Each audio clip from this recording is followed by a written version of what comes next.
Hello, जय शिवराय. मला आईचा call आलेला की दादाचं प्रमोशन झालं. असं ऐकताच लगेचच बाहेर निघालो दोघं पण, कारण आम्हाला एवढंच खुशी गुड न्यूज ऐकल्यावरती तर काहीतरी सेलिब्रेशन बनतेच ना छोटंसं.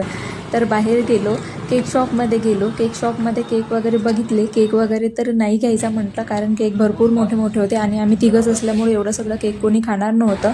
आणि मग पेस्ट्री घेतली तिथनं आणि लगेच बाहेर निघताच आम्हाला बैलगाडी दिसली. आमचा मजला खूप वरती असल्यामुळे आम्हाला लिफ्टने जावं लागते. पायऱ्या चढून तर माणूस तिथेच मरून जायचं आहे. तर पायऱ्या तर एवढ्या मोठ्या नाही चढू शकत, म्हणून मग लिफ्टने वरती पोहोचलो.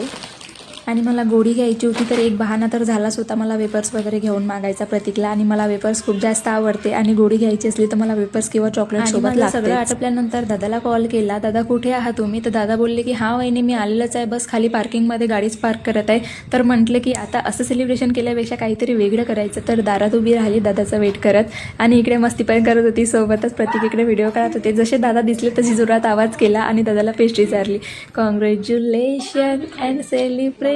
अनुकडे पोहोचलो. नंतर मग रात्रीला बाहेर थोडंसं फिरायचं म्हणून जेवण वगैरे झालेलंच होतं. बाहेर निघालो फिरायला आणि गाडीत थोडंसं आम्हाला काम पण होतं. आपली गाडी आमचं गाडीतलं काम आटपलं, जरा थोडा टाइमपास केला गाडीमध्ये. बाकी काय, भेटू नेक्स्ट व्हिडिओमध्ये. Thank you for watching. बाय.